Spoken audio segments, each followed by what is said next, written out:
Hey guys, I always say it, an exciting, amazing video. Today I do. I have a Nhandu chromatus. This is a breeding update video. This is one of my lovely ladies. I did a pairing with the male and she ate the male about 4 days ago. I'm hoping that means that they bred and that she'll be dropping a sack. I know when they eat the males that sounds counterproductive, but in my experience, often they eat the male because they did breed and they are planning to drop a sack and they know they need that extra nutrition. Peace be with you, Mr. Nhandu chromatus. Moving along. Same story here on my green bottle blue.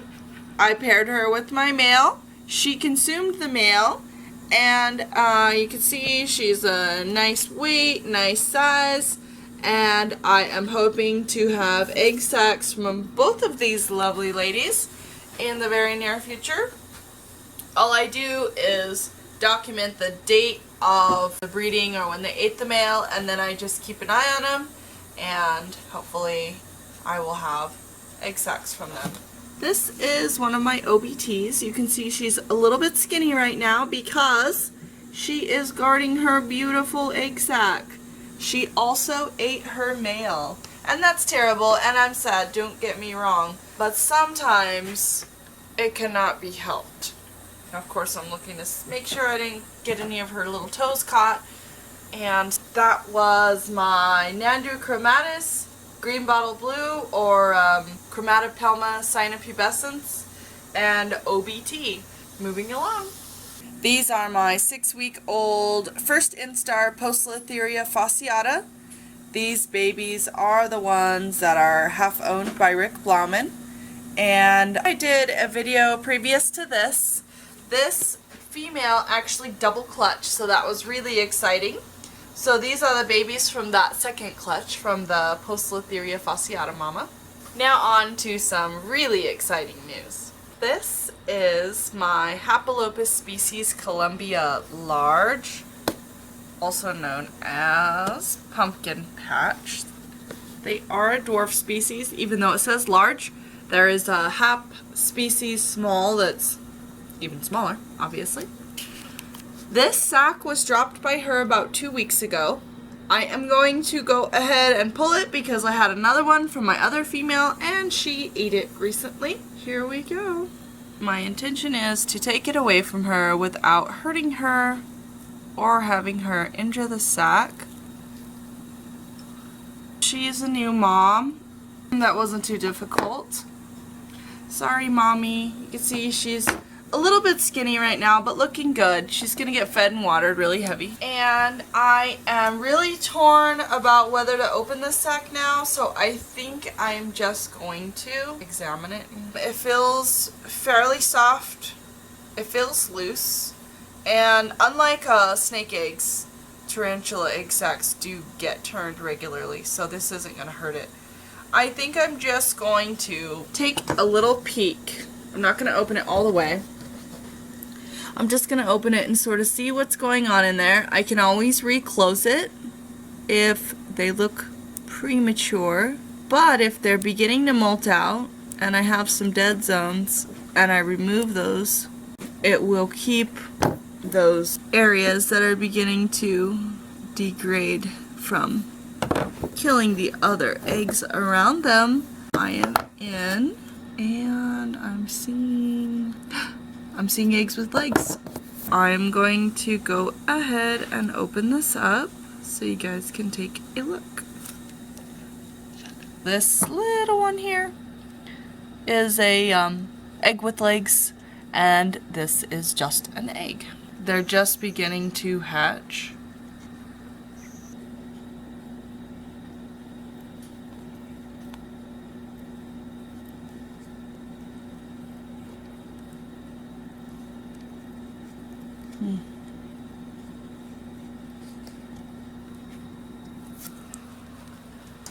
Aram, we have eggs with legs. Things are looking good.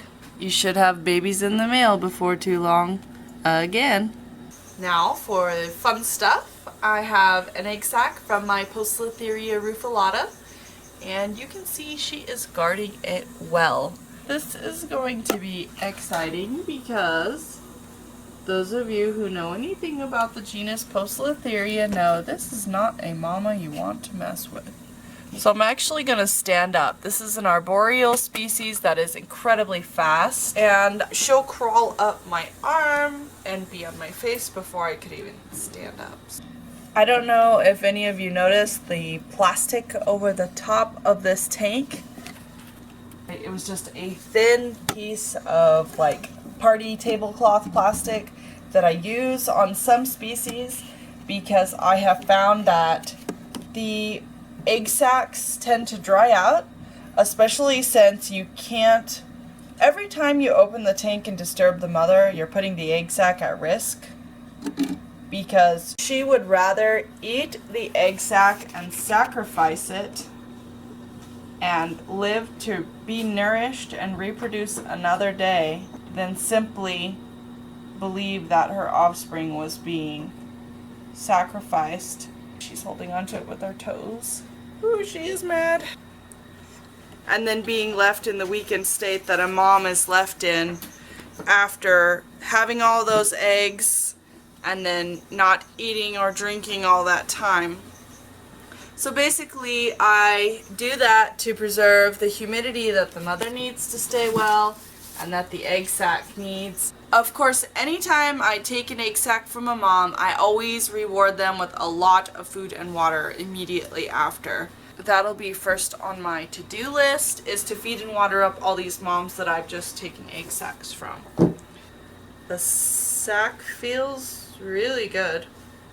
It's white cottony, it's light, it's loose, it feels like, because see, if the eggs start to go bad, they'll kind of turn into like a dense ball and just sort of start to degrade. I'm going to open it up now.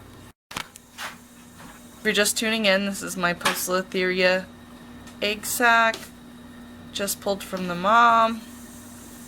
It's 4 weeks old, and I'm opening it right now. I can barely see in there, but I see at least one egg with legs. They don't look perfect and pearly like some do, but that's okay. You can see this is a much larger sling than the little dwarf species. Although the egg sac is quite a bit larger, there are going to be far fewer slings because they're so much bigger.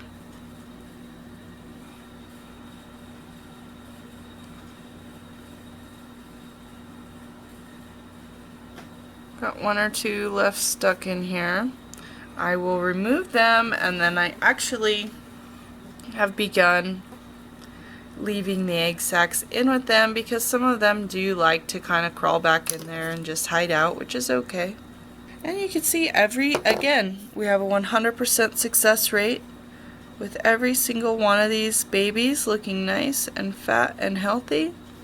Oh, there was one bad Hapalopus species egg, but every single one of these looks good and fat. And if I ever see anything on them that looks a little bit iffy, like this little black speck, I take it off. Tedious work, but it's worth it. Sometimes people do kill the slings trying to do this, so you do have to be very careful. This is Poecilotheria rufilata.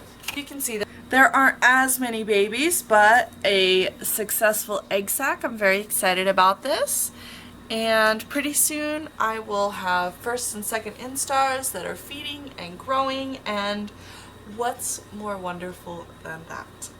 This was my breeding egg sac video update in June of 2015. I hope you guys enjoyed, and hopefully I'll see you again soon.